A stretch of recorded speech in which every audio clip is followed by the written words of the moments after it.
Hello and welcome to today's video. Today's video is 31 Days of Halloween, Day 25, Jack-o'-lantern Monster.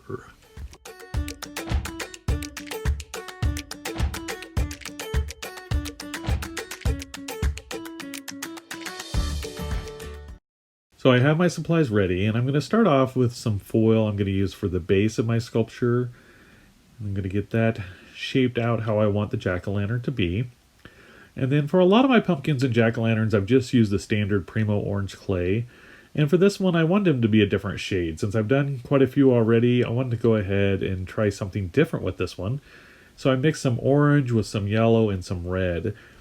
And it did take quite a bit of time to mix these up, which kind of, extended the time of this sculpt, which is fine, but it was a lot of work, really hard on my hands, but I did get this guy done. So I went ahead and shaped out my clay into a nice flat piece to cover my foil ball. And then I'm just going through and smoothing it out. And then I'm going to go ahead and add some texture, which I know I'm going to have to redo, but I just wanted to get it started. And now I'm marking all the indentions on the jack-o'-lantern. Since this is a bigger piece, I'm not just going to stick with the ones I put on the needle tool. I went ahead and added some more shape to those indentions with the ball tool. Now I'm going to go ahead and cut out his facial features. So I started with his mouth, and then I went ahead and cut out a spot for his nose and did indentions for his eyes. And I put some glass beads in there for his eyes. I did the same thing that I did with the Tombstone Monster and the Candy Corn Monster, where I did one small and one larger eye. I just really like that look. Now those two I did not do a nose on, but I thought since he's a jack-o'-lantern, he really needs a nose. So now I took some black clay and I'm mixing it with my orange mixture, and I'm going to do that for the inside of his nose, which I'm going to put in with the small ball tool, and the inside of his mouth. That way when I put those teeth in there, if there's any gaps, you can just see that dark clay in there instead of seeing that foil. So I'm going to go ahead and apply that now. Just get a nice shape cut out so it fits in there well. And I'm just going to touch up some of the details on him, get that pushed in there with the ball tool. And now I'm going to go ahead and make him some kind of eyelids, kind of bring down his forehead a little bit, kind of give him that scrunched, mean look. I want all these guys to have this, they just look evil and angry. So now for his teeth, I'm going to mix some of my orange mixture with some translucent. So I'm just going to get this mixed up. And then I'm going to go ahead and roll it out and cut it into little fangs. I thought it'd be cool to have a bunch of fangs on this guy. Just looks like he's ready to just chomp. So I'm going to go ahead and stick those in. And I noticed these were way too long, so I'm going to go ahead and cut off all the tips there, and I'll use those for the fangs.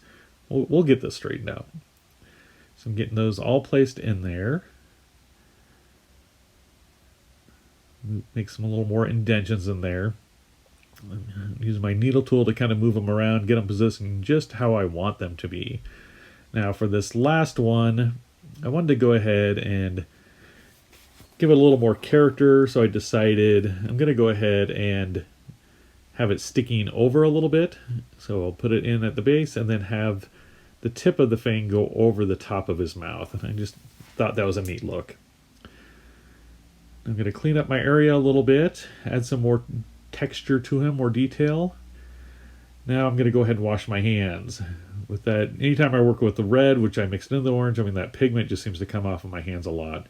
So now I'm going to mix some green and brown together and make his stem. So I'm adding a lot of texture with the ball tool, a lot of little details in there. And then I'm going to take my brush and go back over it some. And now I'm going to go ahead and bake him according to package instructions. And here is the finished jack-o'-lantern monster. Take a good look at those gnarly looking little fangs. You can see all the texture detail on him.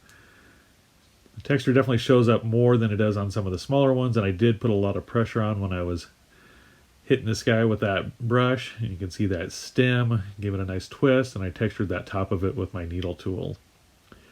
I'm really enjoying this style of monster item. And I thought it'd be fun to bring in the ones I've done so far for Halloween that are in this style, which is my candy corn and tombstone. I feel like I should give them names, like it's Tombstone, Sea Corn, and, J Pumpkin. I don't know.